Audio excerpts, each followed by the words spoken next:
Yo, face. Show your face, please. With Durk on top.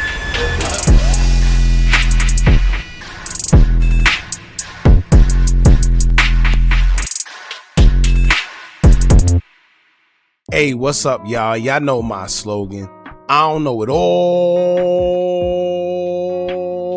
but I know what I've been through. Now, before we get into this video, make sure you check us out on Patreon at www.patreon.com/Hookah Anonymous _. You guys been telling us to create one for the longest, so we recently created a community where we will upload videos that we can't share on YouTube due to their guidelines. We'll also be dropping the latest to there first, behind the scenes information that you wouldn't find anywhere else on our socials. So make sure you become a member, and after you do that, head over to our official Instagram page at Hookah Anonymous _ and follow us there. Now without further ado, let's get into what you guys came here to see. Now, you would think that being that it's Father's Day, the beef, drama, controversy, whatever you like to call it, will be placed on hold. Especially considering the fact that some of these guys are actually fathers themselves. And this is why I tell y'all that when something actually happens to any of these guys, I have zero sympathy, because a lot of them oftenly do it to themselves. Whether it's putting incriminating things on social media or dissing someone or their deceased loved ones. With that being said, as y'all know, like I stated before, it's Father's Day, and somehow these guys still manage to get into it with each other on social media, where it went as far as going to King Von's gravesite and his gravesite allegedly being pissed on. Sheesh. Now let me tell y'all right now, I don't know if any of y'all are spiritual of any sort, but for ones that are, y'all know that there's a few things you just don't do when it comes to the deceased. In fact, just the other day, a funeral home employee did a skit with his co-workers for TikTok, where apparently he put himself in a casket and acted like he passed away. Well, ironically, just 2 weeks after that, it came out that he was actually shot and unalive, and this time he laid in the casket for real, for good.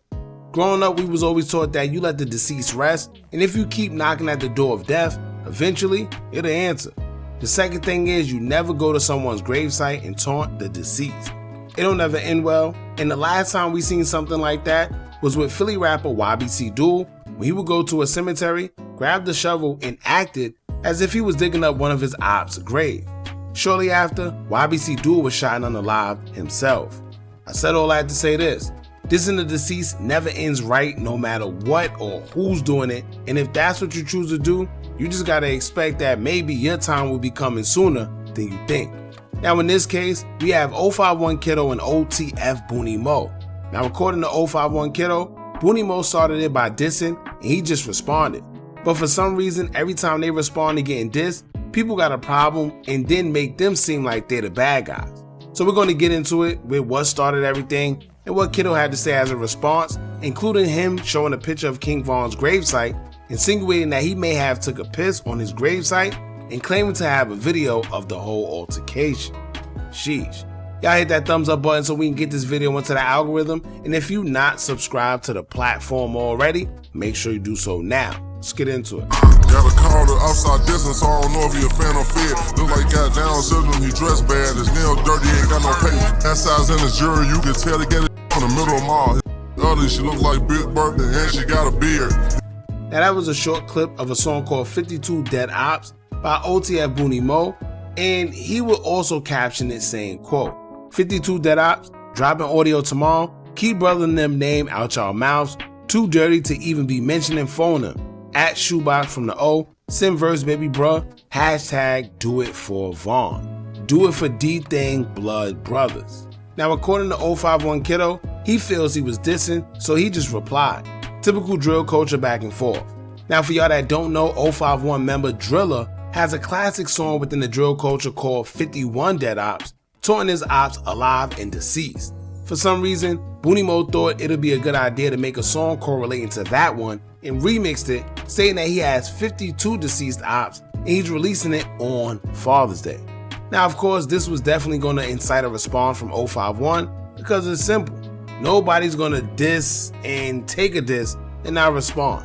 Now after Boonie Moe dropped the snippet, 051 Kiddo will respond by saying, quote, don't make a diss song and expect us not to diss back. 100 emoji. It's just N-words like me, take it a little too far. Then in the next slide, he would say, quote, "Stop implicating my name or anybody around me and expect me to sit around and take it. I don't give a F if it was 2035. Y'all keep mentioning the year like y'all ain't heard ish about me before a drill scene. The moment a N-word reciprocate the energy of an MF dissing, y'all wanna rush the comments and mention death, clout chasing, etc. This ish been going on before the internet was a thing. It's been F them, and every time we feel offended, it's gonna be that 100, blood, and muscle emoji." Boonie Moe will respond with a video and he will caption it saying, quote, "Interact every day, stupid man." Now Kiddo will respond by posting a picture of King Von's grave. He will caption it saying, quote, "At OTF Boonie Moe, talking about hashtag do it for Von. When I piss on N-words like Von, 100, don't make me drop the video to really embarrass you N-words. None of you N-words can't compete with me. Hashtag slide for Von before going to the studio making diss songs. 051 Kiddo get like that while you out of town ducking your ish. Tell at Big Duty Low, get his ish back too." Now underneath that same post, Boonie Moe actually responded as he would say, quote, "Clown emoji, like you the reason 12 hot. What part you play on your block?" 051 affiliate 051 Driller responded as he would say, quote, "At OTF Boonie Moe, shut up, you lying." Now Kiddo would take to his story again to address the situation as he would say, quote, "P-Boy made a diss song and everybody gassed him up in 8 hours. 100, I had to show that P that is deeper than what you think and it could get like that. N-words been dissing my brothers for years and still dissing, but it's a problem when I do it. You N-words, D-eaters, and don't get mad at me, get mad at the game and what comes with this ish. I am who I am and I never cared who judged me. Allah got me at the end and I accept whatever that come with this ish." Now I can't lie, I do have to agree with him on that one because a lot of times we do see whether it's OTF or O-blocking them guys sending sneaky threats, ain't nobody say anything.